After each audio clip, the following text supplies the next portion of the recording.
পয়গম্বর দাওয়াতের কাজ করলেন, ৯৫০ বছর দাওয়াত দিলেন। এই দাওয়াত দেওয়ার পর ৮০ থেকে ৮২ অথবা ৪০ থেকে ৪২ জন মানুষ মুসলমান হয়। হযরত নূহ পয়গম্বর এত বছর দাওয়াত দেওয়ার পর উনি দেখলেন দাওয়াতে বেশি কাজ হয় না।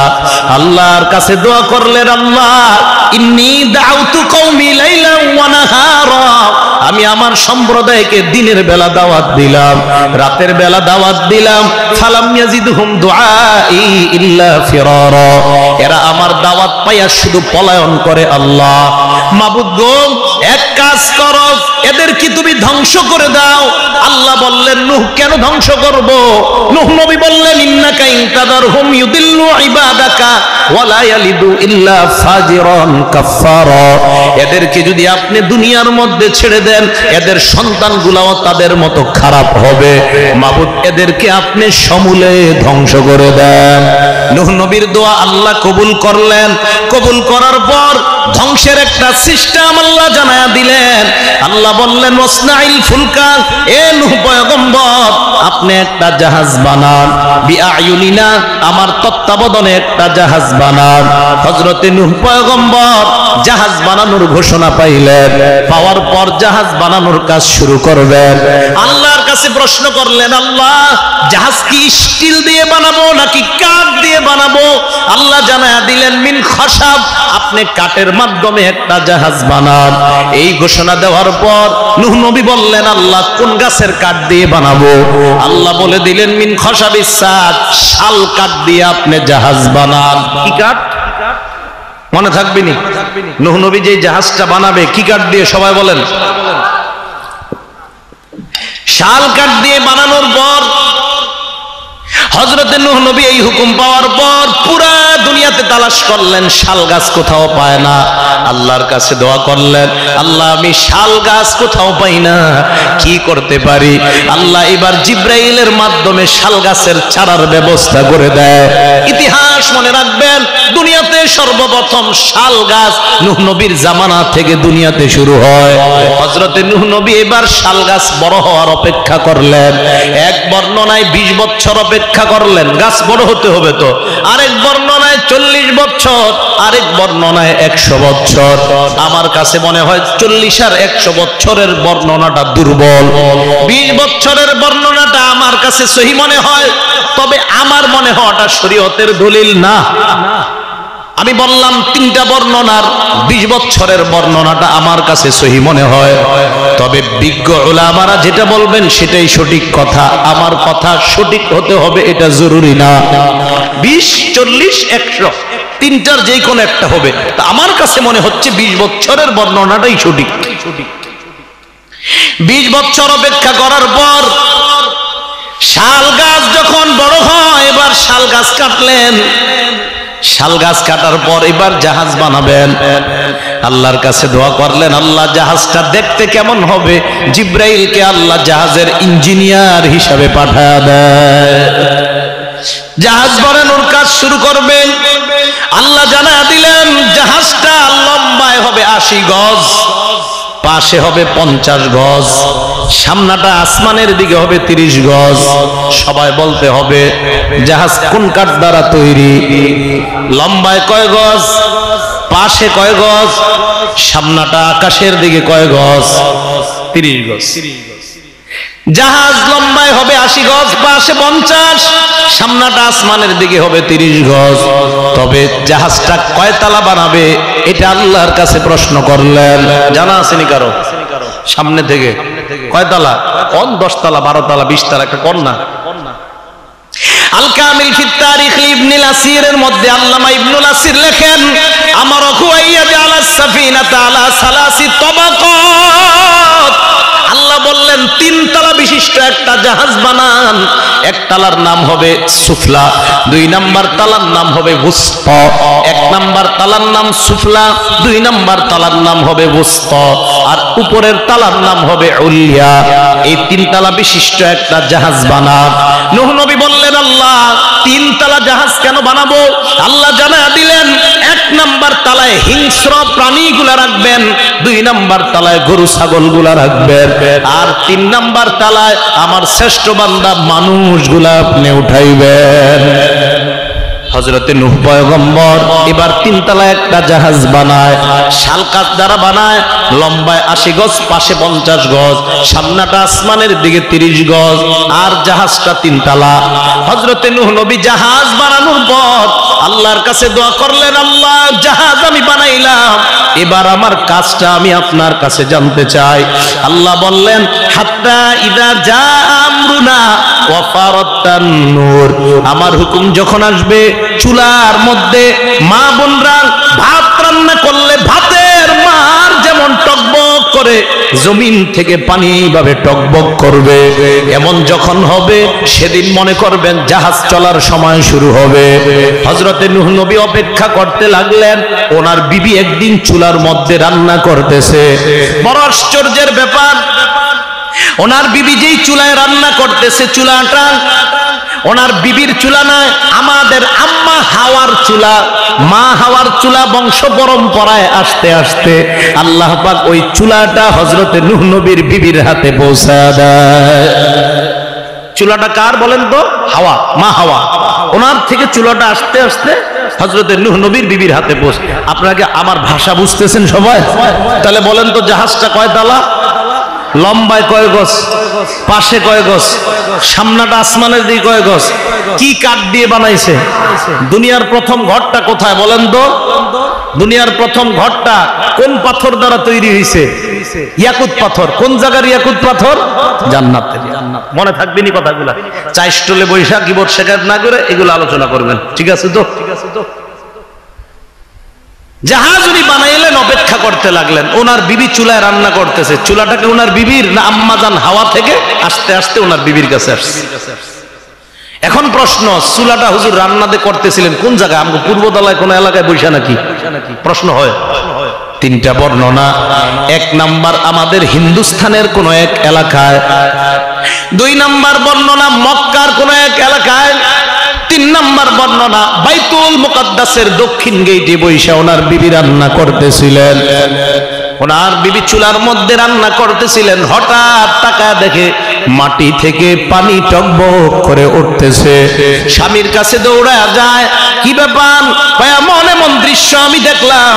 হযরতে নূহ পয়গম্বর বুঝতে পারলেন বন্যার সময় শুরু হয়ে গেছে, নিচ থেকে পানি উঠা শুরু হয়ে যায়। আল্লাহর কাছে দোয়া করলেন, আল্লাহ আমি এখন কি করব? আল্লাহ কয়, আপনি জাহাজের সামনে গিয়ে দাঁড়ান। হযরতে নূহ নবী জাহাজের সামনে দাঁড়ায়। আল্লাহ জানায়া দিলেন, ফাসলুক ফিহা মিন কুল্লিন জাওজাইন ইসনাইনি ওয়া আহলাকা ইল্লা মান সাবাকা আলাইহিল কওলু ওয়া মান আমান। আপনি এক কাজ করেন, প্রত্যেক নারী পুরুষ যত প্রাণী আছে প্রত্যেক প্রাণী থেকে নারী পুরুষ জোড়ায় জোড়ায় জাহাজের মধ্যে উঠান। নূহ নবী আল্লাহর কাছে বললেন, আল্লাহ মানুষের মধ্যে কোনটা নারী কোনটা পুরুষ আমার জানা আছে, কিন্তু অন্য প্রাণীদের সবার নারী পুরুষ তো আমার জানা নাই, আমি দেখলে কিভাবে চিনবো? কেউ যদি চিটিং করে উঠে যায়? আল্লাহ বললেন, আপনি দুই হাত দুই দিকে প্রসারিত করে দাঁড়ান। নূহ পয়গম্বর দুই হাত দুই দিকে প্রসারিত করে দাঁড়ায়। আল্লাহ জানায়া দিলেন, ডান দিকে যেই প্রাণীটা লাফ দিয়ে উঠবে ওটা পুরুষ প্রাণী হবে, আর বাম দিকে যেই প্রাণীটা লাফ দিয়ে উঠবে ওটা নারী প্রাণী হবে। সিস্টেম শিখায়া দিলেন। নূহ নবী দাঁড়ায় আছে, অনেকক্ষণ দাঁড়ায় আছে, দেখে কেউ আসে না। আল্লাহকে বললেন, আল্লাহ কেউ তো আসে না। আল্লাহ বললেন, নিচের দিকে তাকান। নূহ নবী নিচের দিকে তাকায়, তাকানোর পর দেখে আউয়ালু মান দাখালাস সাফিনাতা আন-নামলা, সর্বপ্রথম জাহাজে ওঠার জন্য ছোট্ট একটা পিঁপড়া আসছে। আওয়াজ দিয়ে বলেন সুবহানাল্লাহ। বলে নূহ নবীর জাহাজে সর্বপ্রথম কে উঠছে? নূহ নবী কয়, কিরে পিঁপড়া তুই আইছত? কয়, হুজুর আল্লাহ পাঠাইছে, কি করা? উঠাইছে। এক এক করে করে প্রাণী উঠাইতেছে। আলোচনা কি সামনের দিকে চলবে? আপনারা বললে কিন্তু চলবে। তো সামনের দিকে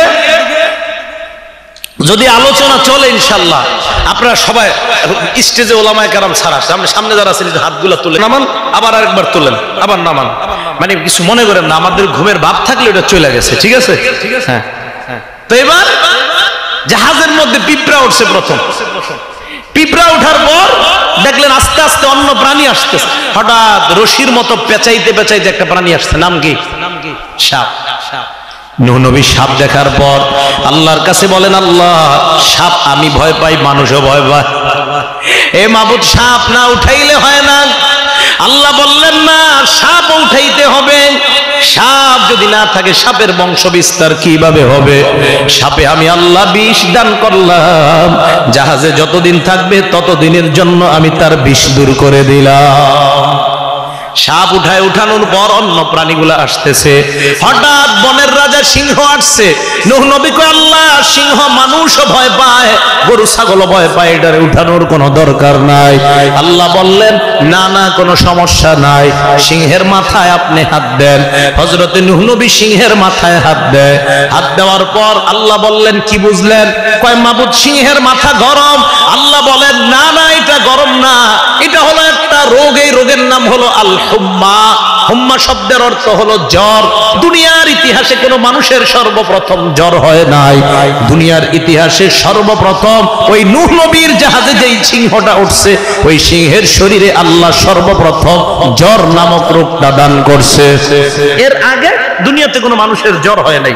তাহলে একটা ইতিহাস জানলাম আমরা, দুনিয়াতে সর্বপ্রথম জ্বর কোনো মানুষের হয় নাই, নূহ নবীর জাহাজের ওই সিংহের শরীরে হইছে। কয়, মাবুদ, জ্বর হইলে কি হবে? কয়টা এমন একটা রোগ যার কারণে দুর্বল হয়ে যায়। জাহাজ যতদিন চলবে সিংহের জ্বর থাকবে, দুর্বলতার কারণে কারো উপর আক্রমণ করতে পারবে না। এক এক করে সব প্রাণীরা উঠছে। উঠার পর সর্বশেষ যে প্রাণীটা জাহাজে উঠার জন্য আসছে, আখিরু মান দাখালাস সাফিনাতাল হিমার, একটা গাধা আসছে সর্বশেষ জাহাজে উঠার জন্য। আওয়াজ দিয়ে বলেন, সর্বপ্রথম কে আসছিল? সর্বশেষ কে আসছে? মজার ব্যাপার, গাধা যখন জাহাজে উঠছে, গাধার বুক জাহাজের মধ্যে উঠছে, পিছনের অংশ আর জাহাজের মধ্যে ওঠে না। নূহ নবী ডাক দিয়ে বললেন, মালাকা ইয়া হিমার, এ গাধা কি হইল? কেন পরিপূর্ণভাবে জাহাজে প্রবেশ করো না? গাধা জবাব দেয়, হুজুর, আমার কোনো দোষ নাই, ভালো করে আপনি একটু নিচের দিকে তাকান। হযরতে নূহ নবী জাহাজের বাহিরে একটু তাকায়, দেখলেন জাহাজের বাহিরে দেখে তাআল্লাকু বিদানাবিহি ইবলিস, গাধার লেজের মধ্যে ইবলিস ধরে রাখছে। কে ধরে রাখছে? ইবলিস। তো ইবলিস ধরে রাখার কারণে নূহ নবী কয়, মালাকা ইয়া ইবলিস লিমা তাআল্লাকতা বিদানাবিল হিমার, কি রে ইবলিস, তুই গাধার লেজে কেন ধরছস? ইবলিস কয়, প্রশ্নটা আল্লাহরে করেন। কারে? কে কয়? ইবলিস। তো নূহ নবী আল্লাহর কাছে প্রশ্ন করলেন, আল্লাহ, লিমাযা তাআল্লাকা ইবলিস বিদানাবিল হিমার ওয়া ক্বালা লি আন আসআলাকা বিফদলিল্লাহি আজি আলা সুআলি। আল্লাহ, ইবলিস কেন গাধার লেজে ধরছে? আমারে বলছে আপনারে প্রশ্ন করার জন্য, মেহেরবানি করে প্রশ্নের জবাব দেন। আল্লাহ জানায়া দিলেন, নূহ পয়গম্বর, আমি ইবলিসকে কিয়ামত পর্যন্ত হায়াত দান করেছি, ওয়াদা করেছি, কিয়ামত পর্যন্ত হায়াত দেওয়ার ওয়াদা করলাম। ইবলিস যদি বন্যায় ডুবে মরে যায়, আমি আল্লাহর ওয়াদা ঠিক থাকবে না। এই জন্য আপনি ইবলিসকেও জাহাজের মধ্যে উঠালেন। হযরতে নূহ পয়গম্বর ইবলিসকেও জাহাজের মধ্যে উঠায়। জোরে বলতে হবে, গরুর লেজ আছে না নাই? কুত্তার লেজ আছে না নাই? বিড়ালের লেজ আছে না নাই? সব লেজ থাকতে ইবলিস কার লেজে ধরছে? আওয়াজ দিয়া বলেন, কার লেজে ধরছে? এর মানে মনে রাখবেন, ইবলিস যাদের লেজে ধরে তারা গাধা হয় সাধারণত। কোরআনের বিরুদ্ধে, হাদিসের বিরুদ্ধে, ইসলামের বিরুদ্ধে যারা কথা কয়, কোনো সন্দেহ নাই এদের লেজে ইবলিস ধরছে, কারণ তারা ইন্টারন্যাশনাল গাধা। কে ধরছে লেজে? ইবলিস কার লেজে ধরে? কোরআনের বিরুদ্ধে যারা কথা কয় তাদের লেজে কে ধরে? আর আমরা জানি ইবলিস কার লেজে ধরে। তাহলে যারা মসজিদ মাদ্রাসা কোরআনের বিরুদ্ধে কথা বলে তারা কি বলেন তো? গাদার লেজে ধরে কে? মনে থাকবে নি? তো জাহাজে উঠছে গাদা, উঠার পর নিচ থেকে পানি উঠা শুরু হয়, প্রচুর পরিমাণ পানি হয়, আসমান থেকেও পানি পড়া শুরু হয়। এত পরিমাণ দুনিয়ার মধ্যে পানি হয়, দুনিয়ার সবচাইতে উঁচু পাহাড় মাউন্ট এভারেস্ট, ওই পাহাড়ের উপরে 15 গজ পরিমাণ পানি হয়। দুনিয়ার সবচাইতে উঁচু পাহাড়, ওই পাহাড়ের 15 গজ উপরে পানি হয়। এত পরিমাণ পানি দুনিয়ার মধ্যে হয়। আপনাদের প্রশ্ন, হুজুর কাবা ঘরের সাথে এই যে ঘটনা বললেন, ঘটনার কি সম্পর্ক? হযরতে নূহ নবীর জামানায় কি সম্পর্ক দেখেন। নূহ নবী জাহাজের মধ্যে উঠলেন, জাহাজ চলা এখন শুরু হবে। আল্লাহর দরবারে দোয়া করলেন, আল্লাহ জাহাজ চালাবো, জাহাজের তো ইঞ্জিনের কোনো ব্যবস্থা নাই। আল্লাহ বললেন, ইঞ্জিন দরকার নাই, আপনি জাহাজের মধ্যে যখন উঠবেন, আরকাবু ফিহা বিসমিল্লাহি মাজরিহা ওয়া মুরসাহা ইন্না রাব্বী লাগফুরুর রহিম। এই দোয়াটা পড়বেন, পড়ার পর দেখবেন অটোমেটিক জাহাজ চলা শুরু হয়ে যায়। হযরতে নূহ পয়গম্বর জাহাজের মধ্যে ওঠার পর জাহাজ চলা শুরু হয়ে যায়। পুরা দুনিয়ার মধ্যে, আমাদের এই এলাকায় জাহাজ আসছে, পুরা দুনিয়ার মধ্যে জাহাজটা 6 মাস পর্যন্ত চলছে। কয় মাস? 6 মাস চলতে চলতে জাহাজ যখন নাকি দুনিয়ার প্রথম ঘর কাবার এলাকার মধ্যে যায়, যাওয়ার পর দেখে কাবা শরীফটা আর দুনিয়ার মধ্যে নাই। কি ব্যাপার, কাবা কোথায় গেল? আল্লাহ জানায় দেয়, দুনিয়ার প্রথম ঘর কাবা, যেই কাবা আমি জান্নাতের ইয়াকুত পাথর দ্বারা বানাইলাম নূহ নবীর বন্যার সময়, ওই কাবাটা জিব্রাইলের মাধ্যমে আমি 4 নাম্বার আসমানে উঠায় নিলাম। কয় নাম্বার আসমানে? তাহলে বন্যার সাথে প্রথম ঘরের সম্পর্ক আছে। হযরতে নূহ নবী তাকায় দেখেন, যেই জায়গায় কাবাটা, জাহাজ মানুষ ভর্তি, পুরা জাহাজটা নিয়ে অটোমেটিক ওই জায়গাটা জাহাজ 7টা চক্কর লাগায়া দেয়। জাহাজ 7 চক্কর দেওয়ার পর এবার জাহাজ চলতে চলতে জুদি পাহাড়ের উপর গিয়ে জাহাজ থামছে। জাহাজ থামার পর আল্লাহ বললেন, ইহবিত বিসালামিন মিন্না ওয়া বারাকাত, আপনি নিরাপদে এবার জমিনের মধ্যে নামেন। হযরতে নূহ নবী চিন্তা করলেন, দুনিয়াতে নামার আগে একটু পরীক্ষা করা দরকার, পানিগুলা শুকাইছে কিনা। কাককে ডাক দিলেন, আপনাদের দেশে মনে হয় কাউয়া কয় বা কাক কয়, কাক আর কাউয়া চিনি তো আমরা। নূহ নবী ডাক দিয়ে বললেন, এ কাক, তুই দুনিয়ার মধ্যে যা, যাওয়ার পর দেখবি পানি শুকাইছে কিনা। কাক দুনিয়াতে আসছে, আসার পর কাক আর যায় না। দুনিয়াতে আসছে, নূহ নবীর কাছে আর যায় না। নূহ নবী চিন্তায় পড়ে গেলেন, এত আগে কাক আমি পাঠাইলাম, এখনো কেন আসে না। কবুতরকে ডাক দিয়ে বললেন, কবুতর দুনিয়ার মধ্যে যাও, দেখবা পানি শুকাইছে কিনা। কবুতর আসছে, আইসা তাড়াতাড়ি সংবাদ দিছে, হুজুর পানি শুকাইছে। একটু পর কাকও আসছে। কাক আসার পর নূহ নবী বললেন, মা লাকা ইয়া গুরাব লিমা তাখারতা, কিরে কাক তুমি কেন দেরি করলা? কাক জবাব দেয়, আল্লাহর পয়গম্বর মেহেরবানি করে আমাকে মাফ করে দেন, আমি দুনিয়াতে গেলাম, যাওয়ার পর গরু পচা দেইখা লোভ সামলাইতে পারি নাই, গরুর উপর বইসা আমি ঠরকানো শুরু করে দিলাম।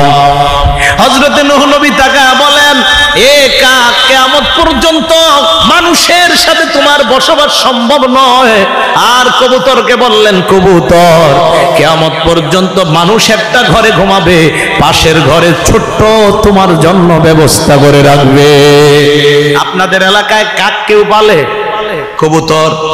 ওই যে নূহ নবী বলছে তাই। তাহলে এবার আসেন, বন্যার সময় দুনিয়ার প্রথম ঘর কাবা আল্লাহ কয় নাম্বার আসমানে উঠাইছে? এখন প্রশ্ন, হুজুর তাহলে কাবা আর দুনিয়াতে নাই? এরকমই তো ব্যাপারটা, কাবা দুনিয়াতে নাই, আসলেই নাই। হযরত নূহ নবীর পর হযরত হুদ আলাইহিস সালাতু ওয়াস সালাম যখন কাবার কাছে গেছে তওয়াফ করার জন্য, কাবা শরীফ তালাশ করে পায় না। হযরত নূহ নবী ওই কাবা অনুমান করে তওয়াফ করে নেয়। এরপর হযরত সালেহ নবী, উনিও কাবা তওয়াফ করার জন্য যায়, উনিও তালাশ করে কাবা পায় না, উনিও একটা অনুমান করে তওয়াফ করে চলে আসে। তাহলে নূহ নবীর পরে ইব্রাহিম নবীর আগে দুনিয়াতে 2 জন নবী আসছে, একজনের নাম হুদ, আরেকজনের নাম সালেহ নবী। এই 2 জন কাবায় হজ করার জন্য যাওয়ার পরেও কাবা তালাশ করে পায় না। নূহ নবীর বন্যার 98 বছর আগে ওনার একটা সন্তান হয়। নূহ নবীর বন্যার 98 বছর আগে নূহ নবীর একটা সন্তান হয়। এই সন্তানটার নাম হলো সাম। কি নাম? সামের এক সন্তান নাম আরফাকশাদ, আরফাকশাদের এক সন্তানের নাম কয়নান, কয়নানের এক সন্তানের নাম শালাক, শালাকের সন্তানের নাম গবের, গবেরের এক সন্তানের নাম ফালাক, ফালাকের এক সন্তানের নাম আরগু, আরগুর এক সন্তানের নাম আরফাকশাদ, আরগুর এক সন্তানের নাম সারুগ, সারুগের এক সন্তানের নাম নাখুর, নাখুরের এক সন্তানের নাম তারিখ বা আজার, আর আজারের সন্তানের নাম ইব্রাহিম আলাইহিস সালাতু ওয়াস সালাম। ইব্রাহিম নবীর বংশ পরম্পরা, ওনার বাবার নাম তারিখ, ওনার বাবার নাম নাখুর, নাখুরের বাবার নাম সারুগ, সারুগের বাবার নাম আরগু, আরগুর বাবার নাম ফালাক, ফালাকের বাবার নাম গবের, গবেরের বাবার নাম শালাক, শালাকের বাবার নাম কাইনান, কাইনানের বাবার নাম আরফাকশাদ, আরফাকশাদের বাবার নাম সাম, সামের বাবার নাম নূহ আলাইহিস সালাতু ওয়াস সালাম। এই নূহ নবী থেকে ইব্রাহিম নবী পর্যন্ত দুনিয়াতে মাত্র দুইজন নবী, একজন হযরত হুদ, আরেকজন হযরত সালেহ। এই দুই নবী হজ করতে গেছে, যাওয়ার পর দেখে কাবা শরীফ ওই জায়গায় নাই। ইব্রাহিম নবীর যোগ আসছে, হযরত ইব্রাহিম পয়গম্বর আস্তে আস্তে যখন বড় হয়, লম্বা আলোচনা, ইব্রাহিম নবী যারে বিয়ে করছেন এই মহিলাটার নাম সারা। হযরতে সারা এত সুন্দর, কোন কোন বর্ণনা আসছে আম্মাজান হাওয়া উনি হলেন দুনিয়ার সবচাইতে সুন্দরী নারী। এই আম্মাজান হাওয়ার পরে দুনিয়ার সবচাইতে সুন্দরী নারী ইব্রাহিম নবীর বিবি হযরতে সারা। এই হযরতে সারা, হযরত ইব্রাহিম নবী বিয়ে করার পর সারার গর্ভে কোনো সন্তান নাই, সন্তান না হওয়ার কারণে হযরতে সারা ব্যাপারটা নিয়ে বড় কষ্ট মনের মধ্যে। হযরত ইব্রাহিম পয়গম্বর এলাকার মধ্যে দাওয়াতের কাজ করলেন, ওনার দাওয়াতে মাত্র দুইজন মানুষ মুসলমান হয়, একজন ওনার বিবি সারা, আরেকজন ওনার ভাতিজা হযরতে লূত আলাইহিস সালাম। লূত নবীর নাম শুনছেন আপনারা? লূত নবী ইব্রাহিম নবীর ভাতিজা, ইব্রাহিম নবীর এক ভাইয়ের নাম হলো হারান, এই হারানের সন্তানের নাম লূত আলাইহিস সালাম। মুসা নবীর ভাইয়ের নাম হারুন, ইব্রাহিম নবীর ভাইয়ের নাম হলো হারান। মুসা নবীর ভাইয়ের নাম হারুন, ইব্রাহিম নবীর ভাইয়ের নাম হারান। এই হারানের এক সন্তান নাম লূত আলাইহিস সালাম। তাহলে লূত নবী ইব্রাহিম নবীর ভাতিজা। এই ভাতিজাও ঈমান আনছে, বিবিও ঈমান আনছে। বাবা এবং সম্প্রদায়কে দাওয়াত দেয় না, না কেউ তাদের দাওয়াত কবুল করে না। ইব্রাহিম নবী নিজের ভাতিজা এবং বিবিকে নিয়ে রওনা হয় শাম দেশে। শাম দেশে যাওয়ার সময় মাঝখানে মিশর অতিক্রম করতে হয়। মিশরের তৎকালীন বাদশার নাম হলো সিনান ইবনে ইলওয়ান। এই সিনান ইবনে ইলওয়ান বাদশার চরিত্র বড় খারাপ। বাদশার সুন্দরী কোনো মেয়ে দেখলেই অপকর্ম করতে চায়। বাদশার কানে সংবাদ আসলো, ও বাদশা, আমাদের এলাকায় সুন্দরী একটা মেয়ে আসছে। এই সংবাদ আসার পর বাদশা বলল, তাড়াতাড়ি মেয়েটাকে আমার দরবারে আনো।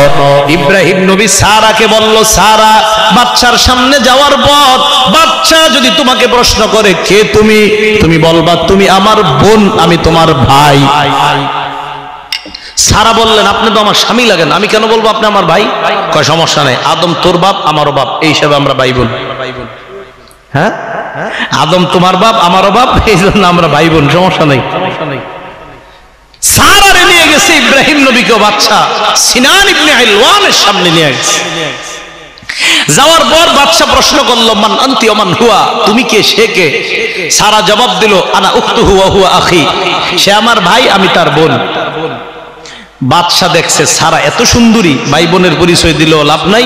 কে আসো তোমরা, আসো তাড়াতাড়ি, এই ইব্রাহিমকে বাহিরে নাও, তার বিবিরে ঘরে রাখো, সে অপকর্ম করবে। আওয়াজ দিয়ে বলেন নাউজুবিল্লাহ। সারা বাদশার ঘরের মধ্যে ইব্রাহিম নবী বের হইলেন। হওয়ার পর আল্লাহর দরবারে সালাতের মধ্যে দাঁড়ায়া যায়। নবীদের সুন্নত মনে রাখবেন, আমাদের নবীর সুন্নাত, ইজা হাযাবাহু আমরুন ফাজা ইলা সালাহ। আল্লাহ নবী যখন কোন পেরেশানির মধ্যে পড়তেন, সাথে সাথে নামাজের মধ্যে দাঁড়ায় যায়। হযরত ইব্রাহিম নবী সালাতের মধ্যে দাঁড়ায় আল্লাহর কাছে দোয়া করলেন, আল্লাহ আমার বিবিকে বাচ্চার সামনে রেখে আসলাম, জানি না বিবির কি অবস্থা। মাবুদ তুমি ছাড়া তাকে রক্ষা করার মতো কেউ নাই। আল্লাহ ইব্রাহিম নবীর এই দোয়াটা কবুল করে বললেন, ইব্রাহিম আমি জানি স্বামী হিসাবে আপনার অন্তরের মধ্যে সন্দেহ থাকতে পারে, আমি সারাকে যতই হেফাজত করি স্বামী হিসাবে আপনার মনে প্রশ্ন আসবে, না জানি আমার বিবির কি অবস্থা বাচ্চার সামনে। এই ইব্রাহিম বাচ্চার বাড়ির দিকে আপনি তাকান। ইব্রাহিম বাচ্চার বাড়ির দিকে তাকায়, আল্লাহ পাক ইব্রাহিম এবং বাচ্চার বাড়ির মধ্যে যত গাছপালা পাহাড় পর্বত সব সরায়া দিয়া সরাসরি ইব্রাহিমকে তার বিবি দেখার ব্যবস্থা করে দেয়। আল্লাহ বললেন তাকা দেখেন আপনার বিবি সেফ হেফাজত আছে। বাচ্চা সারার সাথে অপকর্ম করতে যায়, বাচ্চার হাত এবং পা জমিনের নিচে দাফন হয়ে যায়। এরপর যখন দাফন হয় সারাকে ডাক দিয়ে বললেন ভুল হয়ে গেছে আমার, আল্লাহর কাছে আমার জন্য দোয়া করো, এরপর আমি আর এমন অপকর্ম করব না। সারা আল্লাহর কাছে দোয়া করলো, বাচ্চার হাত পা আবার জমিন থেকে ফিরে আসছে। বাচ্চা হলো শেষরা বাচ্চা, দ্বিতীয়বার আবার অপকর্ম করতে যায়, দ্বিতীয়বার আবার হাত পা জমিনের নিচে যায়। আবার যখন সারা দোয়া করলেন আবার হাত পা জমিন থেকে উঠছে। এরপর আবার সারা দোয়া করলেন, তৃতীয়বার আবার অপকর্ম করতে যায়, 3 নাম্বার বার তার হাত আবার পা জমিনের নিচে দাফন হয়ে যায়। আবার কয় সারা এবারও আমার অন্যায় হয়েছে, আল্লাহর কাছে বলো এরপর আর এমন অপকর্ম করব না। সারা বলল এরপর কিন্তু আমি আর দোয়া করব না। কয় না না এরপর এই অপকর্ম আর আমি করার চেষ্টাও করব না। সারা এবার দোয়া করার পর বাচ্চার হাত এবং পা এবার ভালো হয়ে যায়। হাত পা ভালো হওয়ার পর এবার বাচ্চা যখন নাকি এমন কথা শুনলো, শোনার পর বাচ্চা সারাকে ডাক দিয়া বলে, সারা তুমি আমার এত বড় একটা উপকার করলা, আমার ঘরে সুন্দরী একটা মেয়ে আছে হাজেরা, এই মেয়েটাকে আমি তোমাকে হাদিয়া হিসাবে দিয়ে দিলাম। সারা হাজেরাকে পাওয়ার পর ইব্রাহিম নবীর কাছে নিয়ে যায়। নেওয়ার পর বললেন স্বামী আমার গর্ভে কোনো সন্তান হয় না, আপনি এক কাজ করেন এই হাজেরাকে আপনি বিয়ে করেন। আলোচনা চলতেছে দুনিয়ার প্রথম ঘর নিয়ে, ঠিক না? তো এইদিকে আমি কই যাইতেছি ভালো করে খেয়াল করে শুনবেন। আই তুইব কিন্তু প্রথম ঘরে, না হয় সব শেষ। প্রথম ঘর এখন দুনিয়াতে আছে নাই? বন্যার সময় তো উঠাইয়া দিলাম। কয় নাম্বার আসমানে? তাহলে 4 নাম্বার আসমানে যাওয়ার পর এই ঘর আবার দুনিয়াতে কিভাবে আসলো, এটা হলো প্রশ্ন। বাদশা হাদিয়া দেওয়ার পর এই সারা হাজেরাকে নিয়ে এসে হযরত ইব্রাহিম আলাইহিস সালাতু ওয়াস সালামকে বললেন এক কাজ করেন, আপনি এই মেয়েটাকে বিয়ে করেন। হুজুর বেয়াদবি মাফ করবেন, আমার পায়ে কি সমস্যা, এইজন্য এইভাবে বসিয়ে। পরে যখন হাজেরাকে নিচে নেওয়ার পর ইব্রাহিম আলাইহিস সালাতু ওয়াস সালাম হাজেরাকে বিয়ে করছে। বিয়ে করার পর আল্লাহর কি কুদরত, কিছুদিন মাথায় হাজেরার পেটে হযরত ইসমাঈল আলাইহিস সালাতু ওয়াস সালাম আসছে। ইসমাঈল নবী আসার পর সারা সতীন হিসাবে মাইন্ডে একটু লাগে। কি লাগে? কয় আমার এতদিন বিয়া হয়, আমার সন্তান হয় না, হের বিয়া না হইতেই সন্তান, অথচ কিন্তু এই বিয়া করাইছে। এটা বিবি দুইজন যাদের আছে আপনারা ব্যাপারটা খুব ভালো বুঝবেন। এই অবস্থা হওয়ার পর সারা শপথ করে বলল, হাজেরা তোর কানের মধ্যে আমি ছিদ্র করবো লোহা দিয়া, এরপর কানের মধ্যে লোহার বেরি পরাইয়া দিব। এই শপথ তো মারাত্মক, নবীর বিবি করছে। আর সারা খুব আল্লাহ ওয়ালি মহিলা ছিলেন, জিদ্দে করে ফেলছে। ইব্রাহিম নবীর কানে গেছে, কয় স্বামী আমার ভুল হয়ে গেছে, আমি কি করবো, এরকম শপথ করছে। ইব্রাহিম নবী বললেন চিন্তা নাই, এক কাজ করো, চিকন কোন লোহা দিয়ে হাজেরার কান দুইটা ছিদ্র করো তুমি। তো চিকন লোহা দিয়ে কান ছিদ্র করছে। দুনিয়ার ইতিহাসে মেয়েদের সর্বপ্রথম কান ফোরানোর ইতিহাস তখন থেকে শুরু হয়, এর আগে কান ফোরানো দুনিয়াতে ছিল না। কান ফোরানোর পর হযরত ইব্রাহিম আলাইহিস সালাতু ওয়াস সালাম বললেন এবার এক কাজ করো, চিকন দুইটা এরকম বালার মতো কিছু তার কানের মধ্যে পরায়া দাও। তো যেহেতু লোহা ঢুকাইবো এটাও বলছে, তো হাজেরার কানের মধ্যে চিকন দুইটা দেওয়ার পর দেখে আল্লাহ তাআলা আগের চাইতে হাজেরার সৌন্দর্য আরো বাড়ায় দিচ্ছে। সৌন্দর্য বাইরে যাওয়ার কারণে আবার শপথ করছে, আমি তোর পায়ের মধ্যে শিকল বরামো। হযরত ইব্রাহিম নবী বললেন আবার কেন শপথ করলা? কয় জোশে উত্তেজনা বশত করে ফেলছি, মাফ করেন। শপথ থেকে মুক্তি পাওয়া যায় কিভাবে, এমন কোন বুদ্ধি আমারে দেন। কয়েক কাজ করো, চিকন চিকন দুইটা শিকল হাজেরার পায়ে পরায়া দাও। চিকন পাতলা দুইটা শিকল পরায়া দেয়। পরায়া দেওয়ার পর হাজেরা এবার হাঁটলে আওয়াজ হয়, সুন্দর আওয়াজ হয়। তখন থেকে মেয়েদের নুপুর পরার ইতিহাস শুরু হয়। এর আগে দুনিয়ার কোন মেয়ে দুনিয়াতে নুপুর পরে নাই। হাজেরা নুপুর পরার পর তার সৌন্দর্য আরো বেড়ে যায়। এবার মাসআলা, হুজুর তার মানে আগামীকাল আমাদের এলাকার মহিলারা নুপুর পইরা এই রাস্তা দিয়ে হাঁটবে না? না, মেয়েদের যাদের সাথে দেখা দেওয়া যায় তাদের সামনে নুপুর পরা যায়, আর যাদের সাথে দেখা দেওয়া হারাম তাদের কানে মেয়ের নুপুর আওয়াজ যাওয়া হারাম। কথা মাসালা মনে থাকবে তো? যাদের সাথে দেখা দেওয়া হারাম তাদের সামনে নুপুরের আওয়াজ তাদের কানে যাওয়া হারাম, তাদের সামনে পড়াও হারাম। হযরতে হাজেরার পেট থেকে ইসমাইল দুনিয়াতে আসলেন। ইসমাইল আসার পর কিছুদিন পরেই আল্লাহ হুকুম করলেন, ইব্রাহিম নবীকে বললেন, হে পয়গম্বর, আপনি আপনার সন্তান ইসমাইল এবং তার মা হাজেরাকে নিয়ে মক্কা, ওই যে বাক্কা, এই বাক্কা বা মক্কা নামক এলাকায় নিয়ে যান। মানুষ নাই, খানা পানির কোনো ব্যবস্থা নাই, ওই জায়গায় তাদেরকে নিয়ে যান। সাবধান, তাদেরকে রেখে আসার সময় তাদের সাথে আপনি কোনো কথা বলবেন না। হযরত ইব্রাহিম নবী তাদেরকে নিয়ে যায়। নিয়ে যাওয়ার পর ইব্রাহিম নবী যখন তাদেরকে ওই জায়গায় রেখে আসলেন, হাজেরা পিছন থেকে ডাক দিয়া কয়, স্বামী আমার, আমাদেরকে আপনি কোথায় রেখে গেলেন? ইব্রাহিম নবী কোনো জবাব দেয় না। এরপর হাজেরা আবার বললেন, ও স্বামী আমার, কোথায় আমাদেরকে আপনি রেখে গেলেন? ইব্রাহিম নবী কোনো জবাব দেয় না। 3 নাম্বার বার আবার প্রশ্ন করলেন, কোথায় আপনি আমাদেরকে রেখে গেলেন? ইব্রাহিম নবী এবার আসমানের দিকে আঙ্গুল উঠায় হাজেরা ডাক দিয়ে বললেন, আল্লাহর হুকুমে আমাদেরকে রেখে গেছেন। ইব্রাহিম নবী আসমানের দিকে আঙ্গুল উঠায় এমন করলেন। হাজেরা বললেন, বুঝতে পারছি, আল্লাহর হুকুমে আমাদেরকে রেখে গেছেন। স্বামী আমার, ভালো করে মনে রাখবেন, যে আল্লাহ আমার গর্ভে ইসমাইলকে দান করছেন, ওই আল্লাহর উপর আমার বিশ্বাস। মানুষ নাই, খানা পানির ব্যবস্থা নাই, আমার আল্লাহর উপর বিশ্বাস। এই জায়গায় আল্লাহ আমার আর আমার সন্তানের খাবারের ব্যবস্থা করবে। হাজেরা এই কথা বলার পর ইব্রাহিম নবী সামনের দিকে যায় আর আল্লাহর কাছে বললেন, ইন্নী আসকানতু মিন যুররিয়াতি বিওয়াদ গায়রি যি যারইন ইনদা বাইতিকাল মুহাররম। আল্লাহ, আমি আমার পরিবারকে এমন একটা জায়গায় রেখে গেলাম, গায়রি যি যারইন, ফসলের কোনো ব্যবস্থা নাই। আল্লাহর কাছে আরেকটা দোয়া করলেন, ওয়ারযুক আহলাহু মিনাত থামারাত।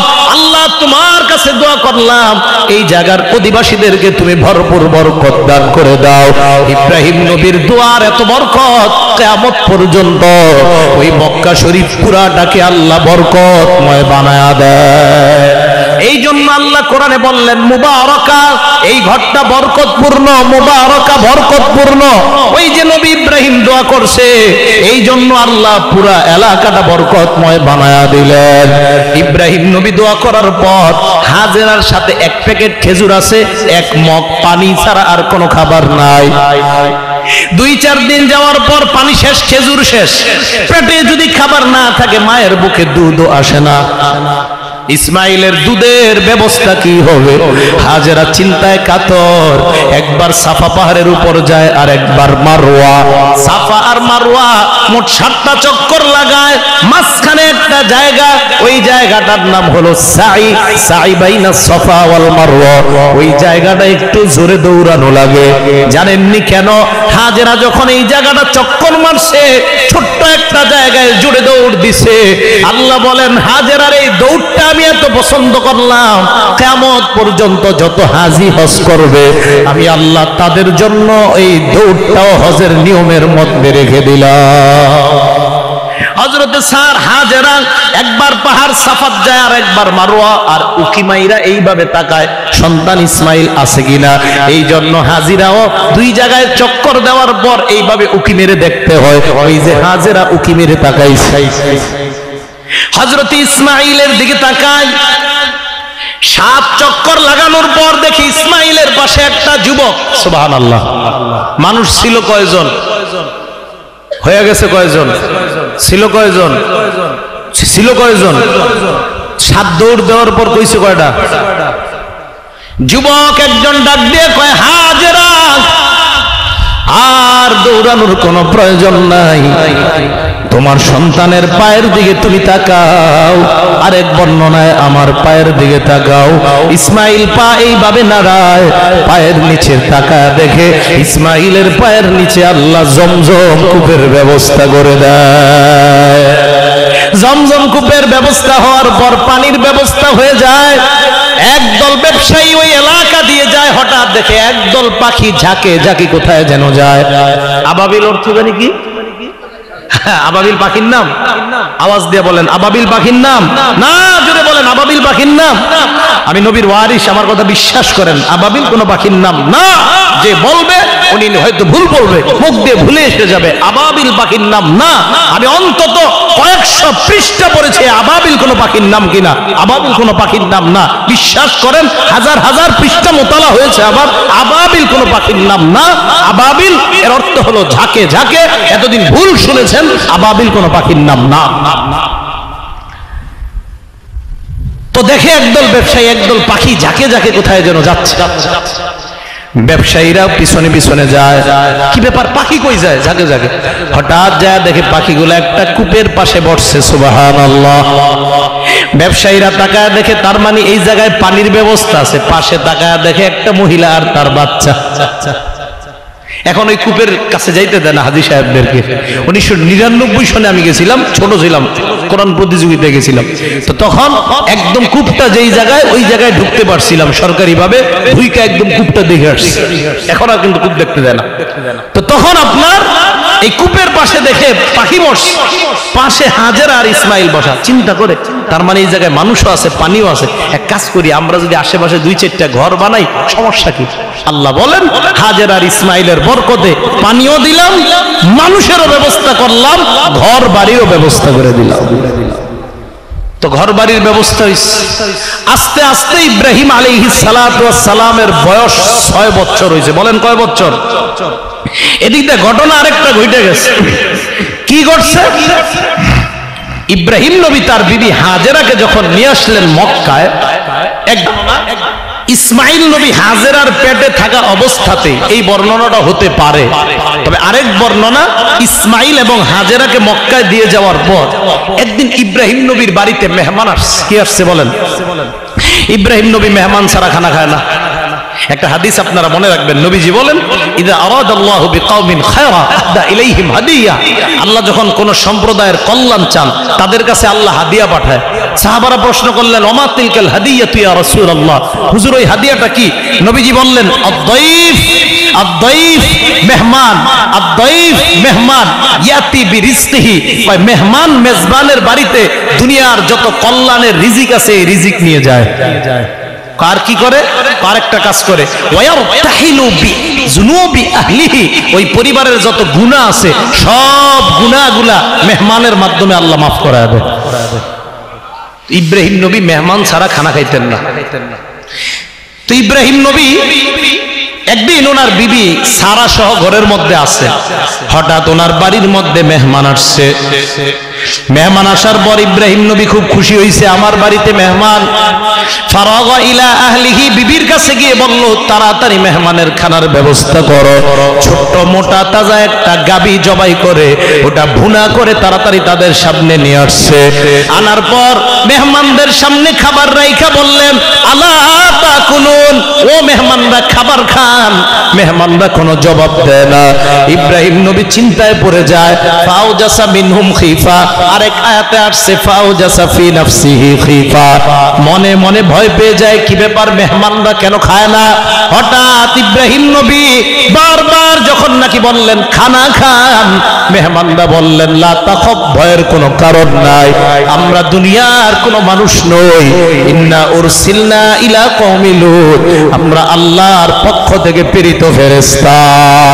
ফেরেশতাদের সংখ্যা কয়জন? এক বর্ণনায় 3 জন, আরেক বর্ণনায় 6, আরেক বর্ণনায় 10, আরেক বর্ণনায় 12। তবে এটা নিশ্চিত ওই ফেরেশতাদের মধ্যে হযরতে জিবরাইল আমিনও ছিলেন। হযরতে জিবরাইল বললেন চিন্তার কোনো কারণ নাই, আমরা দুই কারণে দুনিয়াতে আসছি। এক নাম্বার, আপনার ভাতিজা লূতের সম্প্রদায়কে আমরা ধ্বংস করব। দুই নাম্বার, আরেকটা কাজ করার জন্য আসছি। কয় কি কাজ? আপনাকে সংবাদ দেওয়ার জন্য আপনার বৃদ্ধা বিবি সারার গর্ভে আল্লাহ ইসহাক নামে একটা সন্তান দান করবে। হযরত সারা ঘরের ভিতর থেকে, পর্দার আড়াল থেকে ফাসাক্কাত ওয়াজহাহা, সক্কা মানে ঘুষি দেওয়া। আল্লাহ বলেন ফাসাক্কাত ওয়াজহাহা, সারা গালে ঘুষি দিতেছে। তো আমি ঘুষির অনুবাদ করি না, আমি অনুবাদ করি সারা গালে থাপ্পড় দিতে দিতে এইভাবে মহিলারা যেটা করে দেখবেন, এরকম করে দেখবেন। হযরতে সারা ঘরের ভিতর থেকে এইভাবে করতে করতে আয়েশা কয়, এই স্বামী আমার, মেহমানদেরকে আপনি বলেন এই বুড়ি বয়সে বুঝি আমার পেটে সন্তান আসবে? আজুজুন আকিম, আমি বৃদ্ধা বন্ধা, আমার কোনো সন্তান হয় না। আল্লাহর ফেরেশতারা জবাব দেয়, ক্বালা কাযালিকি ক্বালা রাব্বুক, কয় ব্যাপারটা এমনই হবে, তোমার রব আল্লাহ যখন বলছেন 100 বছর কেন 1000 বছর বয়সে আল্লাহ সন্তান দিতে পারেন কিনা আল্লাহ সন্তান দিতে? তাহলে বলেন 100 বছর বয়সে সারার গর্ভে 100 বা 90 বা 99 সারার বয়স, ওই বয়সে সারার গর্ভে সন্তান দিয়েছেন কে? আরো জোরে বলেন কে? ল্যাংটা বাবা, খাজা বাবা, দয়াল বাবা, বিরি বাবা, আকিজ বাবা, কোনো বাবা দেয় না। সন্তান দেওয়া নেওয়া সবকিছুর মালিক কে? আরো জোরে বলেন কে? সূরা শুরা আয়াত নম্বর 49 50 আল্লাহ বলেন, ইয়াহাবু লিমান ইয়াশাউ ইনাসা ওয়া ইয়াহাবু লিমান ইয়াশাউ যুকুর, যাকে ইচ্ছা আল্লাহ তাকে সন্তান দেন, যাকে ইচ্ছা তাকে আল্লাহ ছেলে দেন, যাকে ইচ্ছা তাকে আল্লাহ মেয়ে দেন। ওয়া ইয়াহাবু লিমান ইয়াশাউ আকিম ওয়া ইয়াজআলু লিমান ইয়াশাউ আকিমা, যাকে ইচ্ছা আল্লাহ তাকে বান্দা বানান। আওয়াজ দিয়ে বলতে হবে, ছেলে দেওয়ার মালিক কে? মেয়ে দেওয়ার মালিক কে? আও ইউযাউবিজুহুম যুকরানা ওয়া ইনাসা, ছেলে মেয়ে উভয়টাই দিতে পারেন, এটারও মালিক কে? ওয়াজআলু মাইয়াশাউ আকিমা, আর চাইলে আল্লাহ আপনার বিবিরে বন্ধা রাখতে পারেন, ছেলে সন্তানও হবে না, মেয়েও হবে না, এটাও ক্ষমতা কার? বিশ্বাস সবার? তাহলে সারারে 100 বছর বয়সে সন্তান দিছে কে? কে দিছে? সম্মগঞ্জের বিশ্বাস। কি বলেন? আসেনি? হ্যাঁ, কুতুববাগের পীর, হ্যাঁ, এই জাতীয় পীর যারা আপনাদেরকে বলবে মারেফতের জগৎ পাওয়া গেলেই সব পাওয়া গেছে, অন্য কিছু আর দরকার নাই, এদের কথা কিন্তু শোনা যাবে না। হক্কানি ওলামায়ে কেরামের কথা শুনতে হবে। যাদের কথা শুনলে আপনারা আল্লাহ আল্লাহ রাসূলের পথে চলতে পারবেন, তাদের কথা শুনতে হবে। রাজি আছি না সকলে ইনশাআল্লাহ? সারার গর্ভে হযরত ইসহাক নবী আসছে, ইসমাইল আসলেন হযরতে হাজেরার গর্ভে। মনে রাখবেন, এই ইসহাক নবীর বংশে আল্লাহ হাজার হাজার নবী দান করছে। ইসমাইল নবীর বংশে মাত্র একজন নবী আল্লাহ পাঠাইছে, তিনি হলেন মুহাম্মদুর রাসূলুল্লাহ সাল্লাল্লাহু আলাইহি সাল্লাম। ইসমাইল নবীর বংশে নবী একজন, কিন্তু এমন একজন যিনি সবার চাইতে শ্রেষ্ঠ। আর ইসহাক নবীর বংশে আল্লাহ হাজার হাজার নবী বানাইছেন। তাহলে ইসহাক নবীর আব্বাকে বলেন, ইসহাক নবীর আব্বাকে ইব্রাহিম, ইসমাইল নবীর আব্বাকে? তাহলে ইসহাক নবীরও হাজার হাজার বংশধর নবী, আবার ইসমাইল নবীরও বংশধর নবী। এই জন্য ইব্রাহিম নবীর এক ছেলে ইসহাক, আরেক ছেলে ইসমাইল, আর এই দুইজনের মাধ্যমেই লাখ লাখ নবী দুনিয়াতে আসছে। এই জন্য ইব্রাহিম নবীকে আবুল আম্বিয়া, নবীগণের পিতা বলা হয়। বলেন সুবহানাল্লাহ। হযরত ইসমাইল বয়স যখন 6, কয় বছর? 6। ইব্রাহিম নবীকে আল্লাহ একদিন স্বপ্নে দেখায় রাতের বেলা। তাফসীরে জালালাইন জুমাল অথবা সাবি নামক হাসিয়ায় পাবেন, আল্লাহ ইব্রাহিম নবীকে স্বপ্নে দেখা বলেন, ইসবাহ মা তুহিব্বুন, এই ইব্রাহিম পয়গম্বর আপনার প্রিয় বস্তুটা আল্লাহর রাস্তায় কুরবানি করেন। ইব্রাহিম নবী স্বপ্ন থেকে জায়গা 100 উট আল্লাহর রাস্তায় কুরবানি করে দেয়। 2 নাম্বার দিন আবার স্বপ্নে দেখলেন, ইসবাহ মা তুহিব্বু, আপনি আপনার প্রিয় বস্তুটা আমার রাস্তায় কুরবানি করেন। ইব্রাহিম নবী আবার 100 উট কুরবানি করলেন। আবার 3 নাম্বার দিন স্বপ্ন দেখলেন, কে যেন ডাক দিয়া কয়, আপনি আপনার প্রিয় বস্তু কোরবানি করে দেন। ইব্রাহিম নবী এবার চিন্তা করলেন, আমি 3 দিন একই স্বপ্ন দেখলাম, আমার প্রিয় বস্তু কি, আমি ওট কোরবানি করলাম, তার মানে ওট আমার প্রিয় না। অনেকক্ষণ চিন্তা করে দেখলেন, দুনিয়ার মধ্যে আমার প্রিয় হলো আমার সন্তান ইসমাইল। ইব্রাহিম নবী বুঝলেন আমার ছেলে ইসমাইলকে কোরবানি করার জন্য আল্লাহ বলতেছেন। হাজেরার কাছে গেলেন, যাওয়ার পর বললেন, হাজেরা আমার ছেলে ইসমাইলকে তুমি সাজা দাও। হাজেরা বললেন, কেন? কয় তাকে পাহাড়ে নিয়ে যাব। পাহাড়ে কেন নিবেন? কয় ঘাস কাটার জন্য। কি জন্য? এই জায়গায় একটা কথা মনে রাখতে হবে আপনাদের। আমি আপনাদের এই পূর্বদলা আসলাম, কেউ আমাকে জিজ্ঞাসা করলো কই যান, আমি বলছি ময়মনসিংহ, ঢাকা থেকে। তা আমি কি ময়মনসিংহ হয়ে আসছি এখানে? তাহলে আমার বলাটাকে মিথ্যা হইছে? আমি বলছি ময়মনসিংহ যাব, ময়মনসিংহ থেকে যে পূর্বদলা যাব বলি নাই। তো ইব্রাহিম নবী বললেন আমি পাহাড়ে ঘাস কাটতে যাব, এরপর যে ইসমাইলকে মিনায় নিয়ে যাবে জবাই করার জন্য, এটা বিবিরে বলে নাই। তো বিবি কয় কই নিবেন? কয় পাহাড়ে নিব ঘাস কাটতে। তো ঘাস কাটলে কি পোশাক পরার লাগে সুন্দর? কয় পরায় দাও। ইসমাইলকে সুন্দর পোশাক পরানোর পর হযরত ইব্রাহিম ইসমাইলকে নিয়ে প্রথমে পাহাড়ে গেলেন, ঘাস কাটলেন, তার মানে কথা সত্যি বাস্তবায়ন করলেন। এরপর ইসমাইলকে নিয়ে রওনা হয় মিনার দিকে। মিস্টার ইবলিস চিন্তা করলো, আশ্চর্যের ব্যাপার, আল্লাহর বান্দা আল্লাহর হুকুম পালন করবে এত সুন্দরভাবে, আমি ইবলিস এটা সহ্য করতে পারবো না। দৌড়াইয়া হাজেরার কাছে যায়, যাওয়ার পর বলল, মা আমি তোমার সাথে একটু কথা বলতে চাই, এক গ্লাস পানি খাওয়াও। হাজেরা তাকায় দেখে মুরব্বী সাদা দাড়ি পাগড়িওয়ালা একটা আল্লাহওয়ালা। হাজেরা ডাক দিয়ে বললেন, কেন ঘরে নাকি কোনো কথা আছে নাকি, কেন ঘরে আসবেন? কয় হ্যাঁ, তোমার সাথে প্রাইভেট একটা কথা আছে। আতালামিনা আন্না যাওজাকি, তুমি কি জানো তোমার স্বামী আইনা ইয়াযহাবু বিওয়ালাদাকি, তোমার সন্তান ইসমাইলকে নিয়ে কোথায় যায় জানো? হাজেরা বললেন, আমার স্বামী বলছে পাহাড়ে ঘাস কাটার জন্য নিয়ে যায়। ইবলিস ডাক দিয়ে বলে, কয় না না, তোমার স্বামী তোমার সন্তানকে জবাই করার জন্য নিয়ে যায়। হাজেরা বললেন, লা উসাদ্দিকু কালামান, আমি আপনার কথা বিশ্বাস করি না। ইন্না আবাহু ইউহিব্বুহু হুব্বান শাদীদা লা ইউমকিনু লাহু আইয়াযহাবাহু, আমার সন্তানের ব্যাপারে আমি জানি তার বাবা তাকে অনেক মোহাব্বত করে, এত মোহাব্বতের সন্তানকে তার বাবা জবাই করতে পারে না। এই কথা বলার পর ইবলিস এবার বলল, কয় আল্লাহ আদেশ করেছে তোমার স্বামীকে তার ছেলেকে জবাই করার জন্য। হাজেরা এবার জবাব দিল, কয় আল্লাহ আমার স্বামীকে এই আদেশ করেছে, সত্যি কিনা? কয় হ্যাঁ। ইবলিসকে ডাক দিয়ে কয়, তাহলে আপনার সমস্যা কি?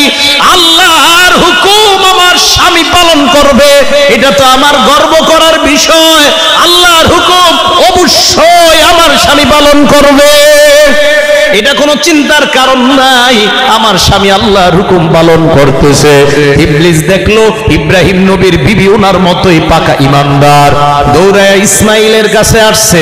আসার পর ইসমাইলকে বলে, ছোট্ট ছেলে এইদিকে আসো। কানে কানে ডাক দিয়ে বলে, তোমার বাবা কিন্তু তোমাকে জবাই করার জন্য নিয়ে যায়। ইসমাইল কয়, না না, আমার আব্বা আমাকে অনেক মহব্বত করে জবাই করতেই পারে না। এক পর্যায়ে ইবলিস কয়, আল্লাহ হুকুম করেছে তোমার বাবাকে তোমাকে জবাই করার জন্য। ইসমাইল কি জবাব দেয়? লাইক ফাদার লাইক সান, ইংলিশের অর্থ হলো বাপ কা বেটা সিপাহী কা ঘোড়া, কুছ না হতো থোড়া থোড়া, সন্তান ও বাবার মতো হবে, এটাই স্বাভাবিক। ইসমাইল ইবলিসের কথা শোনার পর ডাক দিয়া কয়, আল্লাহ আমার বাবাকে আদেশ করেছে কিনা? কয় হ্যাঁ। ইসমাইল কয়, আল্লাহ যখন আমার বাবাকে আদেশ করছে তিনি আল্লাহর হুকুম পালন করবে, এতে তো আপনার বলার কিছু নাই। আমি আমার বাবার এই হুকুমটা যেন সুন্দরভাবে পালন করতে পারে, আমি সন্তান হিসাবে বাবাকে সাহায্য করতে চাই। ইবলিস দেখে না, কাজ হয় না, মারে কয়েও কাজ হয় নাই, ছেলেরেও না। এবার ইব্রাহিম নবীরে স্বয়ং ধোঁকা দিতে গেছে। উনি কঙ্কর মারলেন 7টা, এই জন্য হাজিরা কঙ্কর মারে। 3বার ধোঁকা দিতে গেছে, 3বার কঙ্কর মারছে, ছুরি ধার করছে, ছেলেরে জবাই করবে। আল্লাহু আকবার বলেন, আওয়াজ দিয়ে বলেন আল্লাহু আকবার। ইসমাইলকে জবাই করার আগে বাবা ইব্রাহিমকে ইসমাইল ডাক দিয়ে কয়, নাম্বার কথা, আমার ছুরিটা ভালোভাবে ধার করে নেন। আমার গলার মধ্যে যখন আপনি ছুরি চালাবেন, আমি তো মানুষ হিসাবে আমার কষ্ট হওয়াই স্বাভাবিক। আমি শুনছি মৃত্যুর যন্ত্রণা নাকি বড় ভয়ঙ্কর। আব্বা আপনি ছুরি চালাইলে যেন আমার কষ্ট বেশি না হয়, এই জন্য ছুরিটা আপনি ভালোভাবে ধার দিবেন। 2 নাম্বার, আমার হাতগুলা আর পাগুলা আপনি ভালোভাবে বাঁধবেন। কয় কেন? কয় আব্বা আপনি যখন আমাকে জবাই করবেন, আমার হাত নড়তে পারে, পা নড়তে পারে, আমি চাই না মরণের সময় আমার পা আপনার শরীরে রাখুক, আমি এটা চাই না। এই জন্য আমার হাত পা গুলা ভালোভাবে বাঁধবেন। 3 নাম্বার, বাবা আমার মাথাটা আপনি নিচের দিকে একটা গর্তের মধ্যে রেখে দেন। ইসমাইল নবীকে ইব্রাহিম বলে কেন? ইসমাইল বললেন আব্বা আপনার দিকে যদি আমি তাকাই, আপনি যদি আমাকে জবাই করতে যান, আমার চেহারার দিকে তাকাইলে আপনার মনে পড়বে আমি আপনার সন্তান, সন্তানের দিকে তাকায় আপনার মায়া আসতে পারে। আপনার অন্তরের মধ্যে যেন মায়া না হয়, আল্লাহর হুকুম যেন তাড়াতাড়ি পালন করতে পারেন, এই জন্য আমার চেহারাটা আপনি নিচের দিকে রাখবেন। 4 নাম্বার, আমাকে জবাই করার পর আমার রক্ত মাখা জামাটা আমার আম্মার কাছে নিয়ে যাবেন। আসার সময় আম্মার কাছ থেকে বিদায় নিতে পারি না, অন্তত জামাটা দেখলে যেন সান্ত্বনা পায়। আব্বা এই কথাগুলো আমি বলে গেলাম, মেহেরবানি করে তরবারিটা তাড়াতাড়ি আপনি ধার দিয়ে দেন। ইব্রাহিম তরবারি ধার দেয়। ধার দেওয়ার পর ইসমাইলকে যখন জবাই করবে, এই কথাগুলা বলার পর সন্তান ইসমাইলকে বুকে জড়ায় নেয়। দীর্ঘক্ষণ ইব্রাহিম নবী কাঁদলেন, আর ডাক দিয়ে বললেন সন্তান আমার, তোমার চাইতে আমার উত্তম আর সাহায্যকারী দুনিয়াতে কেউ নাই। আল্লাহর হুকুম পালন করার ক্ষেত্রে কোন সন্তান তার বাবাকে এত সাহায্য করতে পারে? হযরত ইব্রাহিম ছেলেকে জবাই করবে, রিওয়ায়াতে আসছে আসমানের ফেরেশতারাও কাঁদতেছে আল্লাহর দরবারে, আর বলতেছে আল্লাহ দুনিয়ার মধ্যে হচ্ছেটা কি? মানুষ মানুষকে জবাই করবে, আল্লাহ বিষয়টা কিন্তু আমরাও মানতে পারি না। আল্লাহ বললেন তোমরাই না বলেছিলাম মানুষ বানানোর কোনো প্রয়োজন নাই? টাকা দেখো এই মানুষ আমি আল্লাহর এত মোহাব্বত করে নিজের সন্তানকে জবাই দিয়ে হলেও আমার হুকুম পালন করতে চায়। হযরত ইসমাইলের গলার মধ্যে যেই মাত্র তরবারি চালায়, আল্লাহ জান্নাত থেকে জিবরাইলের মাধ্যমে একটা আংটা পাঠিয়ে দেয়। বলে দিলেন জিবরাইল যাও যাও, তরবারির ধারালো অংশটা লাগা দাও। ইব্রাহিম তরবারি চালায়, তরবারিটা যেন ইসমাইলের গলায় না চলে। আমি ইব্রাহিমের কাছ থেকে কোরবানি চাইলাম, আমি আল্লাহ বান্দার কাছ থেকে কোরবানি চাই, কোরবানি নেই না। আমি ইব্রাহিমের থেকে কোরবানি চাইলাম, পরীক্ষা করতে চাইলাম আমি আল্লাহর হুকুম কতটা পালন করে। আমার পরীক্ষা হয়ে গিয়েছে, তুমি যাও ইব্রাহিমকে বলে দাও কদ সাদ্দাকতার রুইয়া। ইব্রাহিম নবী দাঁড়িয়ে আছে, হযরতে ইসমাইল নিচে, হযরতে জিবরাইল ইব্রাহিমের কাছে আইসা বললেন ও ইব্রাহিম পয়গম্বর, আপনি আপনার সত্য পুরা করেছেন, আল্লাহ আপনার কাছে কোরবানির পরীক্ষা চেয়েছেন, আপনি এই পরীক্ষায় 100 ভাগ সফলতা অর্জন করছেন। ওয়াফাদাইনাহু বিযিবহিন আযীম, জান্নাত থেকে মোটা তাজা একটা দুম্বা বা বকরি বা ভেড়া আল্লাহ পাঠিয়ে দেয়। এই ভেড়া বকরি বা দুম্বা পাঠানোর পর ইব্রাহিম নবীকে বললেন এখন থেকে আর মানুষ কোরবানি করা লাগবে না, এই পশুর মাধ্যমে আপনি কোরবানির প্রচলন করেন। আল্লাহ বলেন কিয়ামত পর্যন্ত 10, 11, 12 এই 3 দিনের মধ্যে যাদের কাছে 52 তোলা রূপা অথবা 7.5 ভরি স্বর্ণের সমপরিমাণ টাকা হয়, তাদের উপরে ইব্রাহিমের এই সুন্নত আমি আল্লাহ ওয়াজিব করে দিলাম। ইব্রাহিম আলাইহিস সালাতু ওয়াস সালাম ছেলের জবাই করতে চাইছে, করছে। এটা কার পক্ষ থেকে হইছে? আওয়াজ দিয়ে বলেন, আরো জোরে বলেন। তাহলে আমরা সবাই আল্লাহর জন্য নিজেদের জান এবং মাল কোরবানি করতে প্রস্তুত আছি না ইনশাআল্লাহ? তাহলে যদি মাদ্রাসা মসজিদ কোরআন হাদিসের বিরুদ্ধে কেউ অপপ্রচার চালায়, কেউ যদি গুমরাহির মাধ্যমে মানুষকে পথভ্রষ্ট করে, একদল মানুষকে বুঝায় আমিরের আনুগত্য করা ফরজ, আমিরের আনুগত্য করা ওয়াজিব, ওলামাদের কথা শুনতে হবে না, আপনাদের কাছে আমি জানতে চাই, ওলামাদের কথা কোরআন হাদিসের মতো যদি হয়, ওলামাদের কথা যদি কোরআনের পক্ষে হয়, হাদিসের পক্ষে হয়, জান মাল নিয়ে ওলামাদের কথা মানতে কারা কারা প্রস্তুত আছে আমি জানতে চাই। নারে তাকবীর, নারে তাকবীর, আল্লাহু আকবার। ইসলামের শত্রুরা হুঁশিয়ার সাবধান, হুঁশিয়ার সাবধান, ইসলামের শত্রুরা। নারে তাকবীর, আল্লাহু আকবার। হুজুর এশার নামাজের পর বয়ান দিয়েছেন আপনাদের সভাপতি সাহেব, হুজুরের কথা থেকে অনেক কিছু বুঝতে পারছে। এই ফিতনা আপনাদের এলাকার মধ্যেও ছড়ায় গেছে, গ্রামগঞ্জের মধ্যে এই জাতীয় ফিতনা ছড়ায় গেছে। আল্লাহর রাস্তে ফিতনার মধ্যে কান দিবেন না।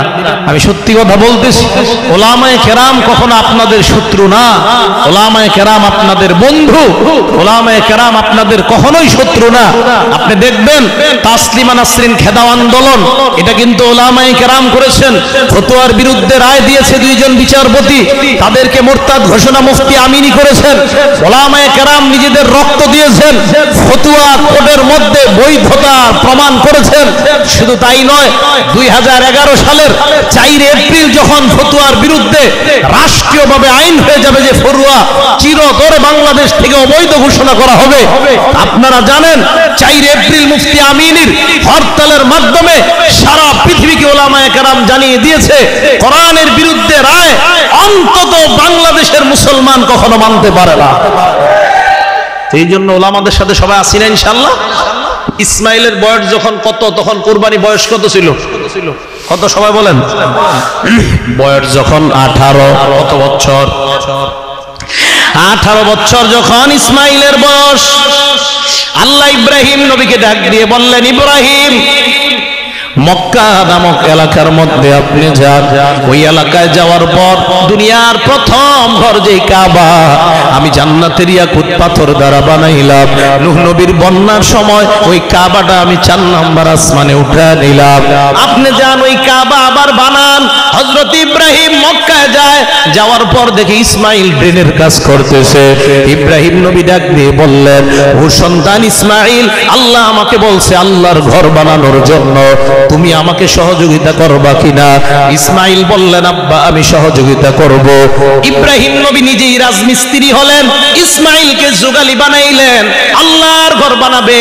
এই জন্য ইব্রাহিম পুরা দুনিয়াতে সফর করলেন, পুরা দুনিয়াতে 5টা দামি দামি পাহাড়ের মাটি সংগ্রহ করলেন।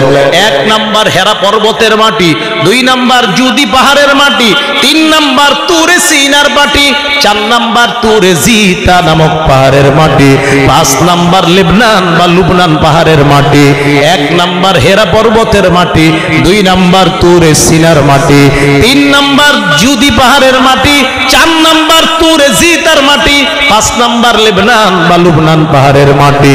এই 5টা পাহাড়ের মাটি উনি সংগ্রহ করলেন, জোগালি বানাইলেন, ইসমাইলকে রাজমিস্ত্রি নিজেই হইলেন। আল্লাহর কাছে দোয়া করলেন, আল্লাহ কাবা ঘর বানাবো, ডিপ্লোমা ইঞ্জিনিয়ার দরকার, ডিজাইন কে করবে? জিব্রাইলকে আল্লাহ ডিপ্লোমা ইঞ্জিনিয়ার হিসেবে পাঠিয়ে দেয়। হযরত জিব্রাইল আসলেন, ইব্রাহিম নবী এবার কাবা ঘরটা বানানোর জন্য জায়গা তালাশ করতেছেন। কোন জায়গায় কাবাটা ছিল উনি নির্ণয় করতে পারে না, চিন্তা করতেছে। হঠাৎ উনি তাকায় দেখলেন একটা ছায়া ওনার সামনে দেখা যায়। উনি তাকায় দেখলেন মাথার উপরে আসমানের মেঘ এসে গেছে, মেঘ বের হয়। মেঘ ইব্রাহিম নবীকে ডাক দিয়ে বললেন, ও ইব্রাহিম পয়গম্বর, আপনি কেন পেরেশান? ইব্রাহিম নবী কয়, আমি কাবা বানাবো, জায়গা তালাশ করে পাই না। মেঘ ডাক দিয়ে কয়, আমার ছায়াটার দিকে তাকান। ইব্রাহিম নবী মেঘের ছায়ার দিকে তাকায়। মেঘ ডাক দিয়ে বলে, আমি যতটুকু জায়গা ছায়া দান করলাম, এই জায়গার মধ্যে আপনি আল্লাহর ঘরটা বানালেন। ইব্রাহিম নবী এবার ঘর বানাবেন, ডাক দিলেন। ডাক দেওয়ার পর এবার জায়গাটা পরিষ্কার করা দরকার। হঠাৎ একটা বাতাস আসছে, বাতাসটা দেখতে সাপের মতো, আবার মাথাটা মানুষের মতো। ওই বাতাসের মুখেও মানুষের মতো আওয়াজ বের হয়। বাতাস ডাক দিয়ে বললেন, এ ইব্রাহিম পয়গম্বর, আপনি ভালো করে তাকান। হঠাৎ দেখে বাতাস ওই জায়গা থেকে বন জঙ্গল পরিষ্কার করে দেয়। ইব্রাহিম নবী তাকা দেখলেন জায়গাও পরিষ্কার, আবার ছায়া পরিমাণ জায়গা, কাবার জায়গা। এবার কাবা বানানো শুরু করলেন। ইসমাইল যোগালি দেয়, ইব্রাহিম নবী কাবা বানায়। উপরের কাজ করার জন্য আপনারা দেখবেন রাজমিস্ত্রিরা রশির মাধ্যমে ঝুইলা ঝুইলা কাজ করে। ইব্রাহিম নবী বললেন, আল্লাহ আমি উপরের কাজ কিভাবে করব? আল্লাহ বললেন, মাকাম ইব্রাহিম নামক একটা পাথর আছে, ওই পাথরের উপর দাঁড়ান। কাবা শরীফের দরজা থেকে তাকায় দেখবেন এই কোনাকুনি একটা ছোট্ট পিতলের মিনারা আছে। ওই পিতলের কালার মিনারার উপরে দেখবেন একটা কাচের অংশ আছে। ওই কাচের ভিতরে একটা পাথর দেখা যায়। ওই পাথরটাকেই মাকাম ইব্রাহিম বলা হয়। আল্লাহ বললেন, আপনি ওই পাথরের উপর দাঁড়ান। ইব্রাহিম পাথরের উপর দাঁড়ায়। দাঁড়ানোর পর দেখে পাথর ইব্রাহিম নবীকে লিফটের মতো উপরের দিকে উঠা দেয়। পাথর উপরে কাজ করে, বাস বানানো শেষ। এবার কয়, আল্লাহ পাথর বানাইলাম, ঘর বানাইলাম, এখন কি কাজ? আল্লাহ কয়, এখনো একটা কাজ আছে। কয়, কি কাজ? আপনি দুনিয়াতে ঘোষণা করেন মানুষ যেন এই ঘরের কাছে হজ করার জন্য আসে। বলেন সুবহানাল্লাহ। তো ইব্রাহিম নবী ঘোষণা করবে, আল্লাহ কোন জায়গায় দাঁড়ায় করব? মক্কার পাশে একটা পাহাড় আছে, জাবালে আবি কুবাইস, ওই পাহাড়ের উপর দাঁড়ান। আরেক বর্ণনায় আপনি এই পাথরের উপর দাঁড়ান। দাঁড়ানোর পর ওই পাথরটাকে আল্লাহ পাহাড় বরাবর উপরে উঠাইয়া দিছে লিফটের মতো, ওখানে উঠে উনি দাঁড়াইছে। তো দাঁড়ানোর পর নিচের দিকে তাকায় দেখে 2-4টা ঘর বাড়ি ছাড়া আর কিছু না। আল্লাহ এরা হজ করতে আসবে 2-4 জন। আল্লাহ কয়, কেন? মাবুদ আমারও ঘোষণা দিই 2-4টা ঘর ছাড়া কেউ শুনবে না। আল্লাহ বললেন, লাকাল আযান ওয়া আলাইয়াল বালাগ, আপনার কাজ ঘোষণা দেওয়া। এই যুগে যাদের কপালে আমি আল্লাহ হজ লিপিবদ্ধ করলাম, প্রত্যেকের কানে কানে ঘোষণা পৌঁছায় দেওয়ার দায়িত্ব আমি আল্লাহ নিয়ে নিলাম। দাঁড়ায় ঘোষণা করে দেয়, আওয়াজ হয় না। কানে আঙ্গুল দিলেন, এই জন্য মুয়াজ্জিন আজানে কানে আঙ্গুল দেয়। একবার ডান দিকে ঘোষণা করলেন, তাই মুয়াজ্জিন হাইয়া আলাস সালায় ডান দিকে তাকায়। আরেকবার বাম দিকে ঘোষণা করলেন, তাই মুয়াজ্জিন হাইয়া আলাল ফালাহে বাম দিকে তাকায়। ইব্রাহিম নবী ঘোষণা করার পর হযরতে ইব্রাহিমের ওই ঘোষণাটা তাফসীরের কিতাব অনুযায়ী পুরা দুনিয়ার যাদের কপালে আল্লাহ হজ লিপিবদ্ধ করছে, প্রত্যেকের কানে কানে এই ঘোষণা আল্লাহ পাঠায় দেয়। আপনাদের প্রশ্ন, তাহলে হুজুর আমাদের নেত্রকোনার অনেকেও তো হজ করছে, তারা কেমনে করছে? আল্লাহর একজন ফেরেশতা আপনার জন্মের সাথে সাথে আপনার কানের কাছে আইসা যায়। আসার পর ইব্রাহিমের ওই ঘোষণা পৌঁছায় দেয়। পৌঁছানোর পর ওই বান্দাও লাব্বাইক বলে জবাব দেয়। ছোট্ট শিশুটা যদি একবার লাব্বাইক বলে, এর মানে মরণের আগে সে একবার হজ করবে। আর যদি 10 বার লাব্বাইক বলে নেয়, অবশ্যই আল্লাহ মরণের আগে তাকে 10 বার হজ করা দেয়। লাব্বাইক যতবার বলবে শিশু ততবার হজ করবে। তাহলে ইব্রাহিম নবী ঘরটা বানাইলেন। ঘর বানানোর পর হজের ঘোষণা দিলেন, আমাকে আপনাকে হজ করতে বলতেছেন। আর ওনার মাধ্যমে কোরবানির সূচনা হলো। কোরবানি উপলক্ষে আপনাদের এই আলোচনা। তাহলে আজকে আলোচনা থেকে কয়টা বিষয় জানতে পারলাম। 1 নাম্বার, দুনিয়ার প্রথম ঘর মানুষের ইবাদতের জন্য বানানো হয়েছে। ঘরটা মূলত দুনিয়ার বানানো না, জান্নাতের ইয়াকুত পাথর দ্বারা বানানো। নূহ নবীর বন্যার সময় ঘর 4 নাম্বার আসমানে চলে যায়। নূহ নবীর জাহাজটা জানি কয়তলা? আওয়াজ দিয়ে বলেন তো। লম্বা কয় গজ, পাশে কয় গজ, সামনাটা আসমানের দিকে কয় গজ? 30 গজ। কয়তলা জাহাজটা? কি কাঠ দিয়ে তৈরি? জাহাজে সর্বপ্রথম কে উঠছে? সর্বশেষ গাদার লেজে ধরছে কে? ইবলিস। কয় মাস চলছে দুনিয়াতে জাহাজটা? 6 মাস চলার পর যেই পাহাড়ে থামছে, পাহাড়টার নাম জুদি পাহাড়। কি পাহাড়? জুদি পাহাড়। কাবা 4 নাম্বার আসমানে উঠায় নেওয়ার পর ইব্রাহিম নবী পর্যন্ত দুনিয়াতে কাবা নাই। আবার ইব্রাহিম নবীর মাধ্যমে কাবা দুনিয়াতে আল্লাহ স্থাপন করলেন। এইভাবে দুনিয়ার প্রথম ঘর দুনিয়াতে স্থাপিত হলো, কোরবানিও হযরত ইসমাঈলের মাধ্যমে সূচনা হলো। আর বর্তমান যে কাবাটা, এই কাবাও দুনিয়ার মধ্যে আবার ইব্রাহিমের মাধ্যমে আল্লাহ সূচনা করলেন। এই কাবার দিকে আল্লাহ তাআলা ইব্রাহিমের মাধ্যমে আমাদেরকে হজের দাওয়াত দিলেন।